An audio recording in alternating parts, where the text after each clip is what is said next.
Some people describe themselves as black and white, clear, direct, decisive. They say it with certainty, sometimes even with pride. But before we accept that as personality, we need to question something. What if black and white thinking is not identity? What if it is adaptation? For years, I believed my polarity was strength. I trusted completely or I withdrew completely.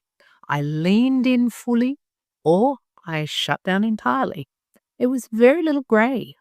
I told myself it was just how I was wired.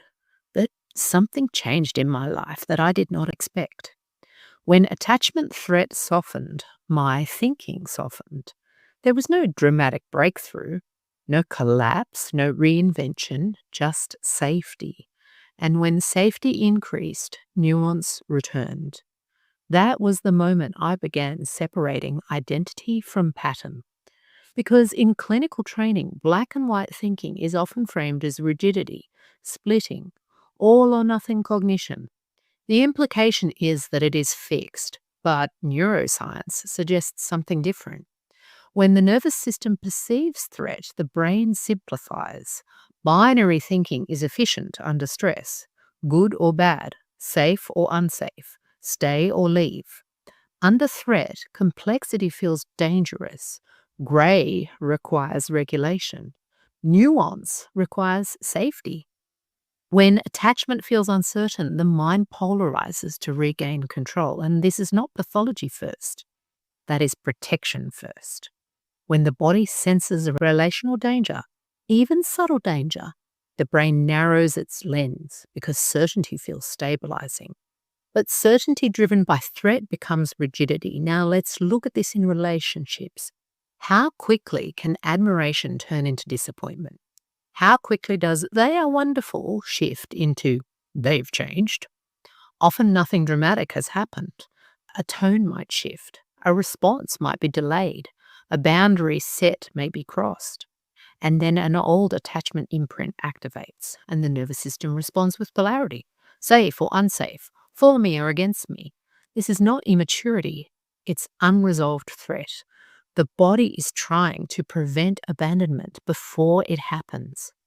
So if you recognize black and white tendencies in yourself, pause before calling it your personality and ask instead, where does my nervous system still feel unsafe?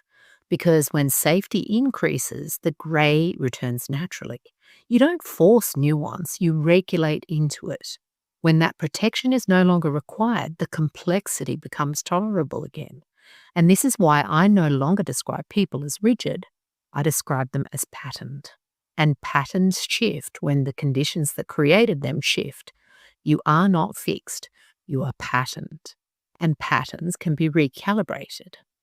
So let's go deeper into what's actually happening in the nervous system. So when your nervous system perceives relational threat, even a subtle threat, the amygdala increases vigilance. The prefrontal cortex, which governs the complexity and grey thinking, reduces its activity. And now this is not dramatic, it's just automatic. When safety drops, cognition narrows. Binary thinking becomes efficient because it conserves energy and reduces ambiguity and gives you the illusion of control. So under stress, your brain prefers certainty over accuracy. Now that's important. Certainty over accuracy. So when someone moves into black and white thinking, it's usually because ambiguity feels dangerous. Ambiguity feels like abandonment. Ambiguity feels like loss of control. It's uncertainty. And for many high-achieving people, control became the way they secured attachment early in their life. Control kept that connection. Performance kept approval. Polarity kept clarity. So what we call rigidity is often a nervous system that never fully learned safety inside connections. So let me make this more relational. If someone disappoints you and your system is regulated, you may feel hurt, but you still stay in that dialogue. If your system is unregulated, the mind polarizes.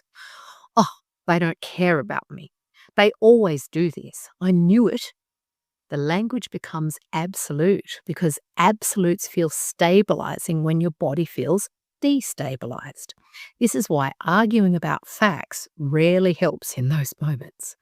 The reaction is not cognitive first, it's physiological first. Until that safety returns, the grey will not return.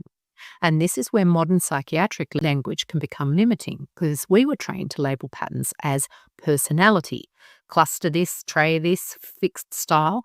But what if many of these presentations are unresolved attachment threat combined with a chronic nervous system activation? So when attachment repair happens, splitting reduces. And when safety increases, nuance increases. When regulation stabilizes, identity softens. And this is not theoretical for me.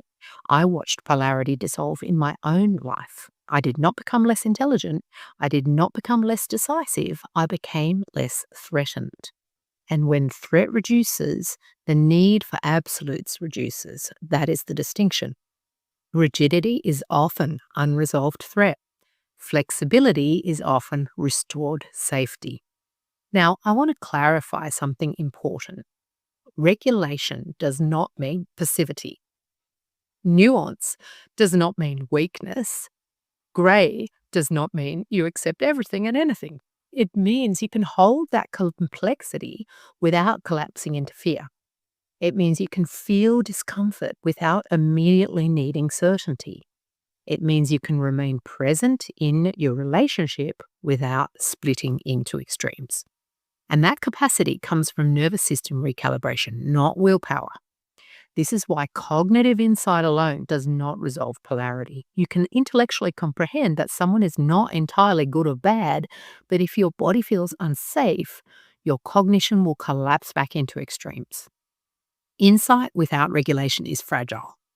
Regulation allows the insight to stabilize. And this is why my work focuses on nervous system recalibration first. Because once the body feels safe again, the mind becomes flexible again. You don't force change, you create conditions for change. So if you recognize black and white thinking in yourself, do not shame it.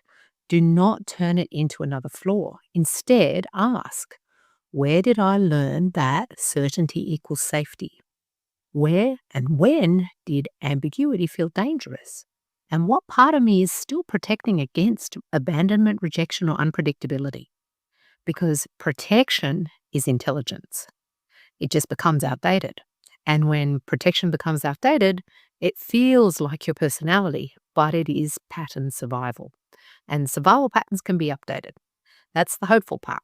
You are not fixed, you are patterned, and patterns can be rewritten when safety increases. So here's your reframe for today. If you move into polarity quickly, you are not too extreme. You are protective. If you struggle with grey, you are not flawed. You are regulating. And regulation is a skill that can be strengthened, not through collapsing and not through reinvention, through steady recalibration. So if this resonates, we're going to explore this theme across this series: attachment, personality labels, emotional intensity, overperformance, splitting, diagnosis versus identity, all through the lens of nervous system safety. Because the moment you stop outsourcing your certainty to labels, to diagnoses, and to other people's authority, and instead you begin insourcing it, your internal landscape shifts. You do not need to abandon your life to recalibrate. You need clear comprehension of what has been driving you. If you are ready to stop outsourcing certainty and begin insourcing it, start here. I'll see you in the next episode.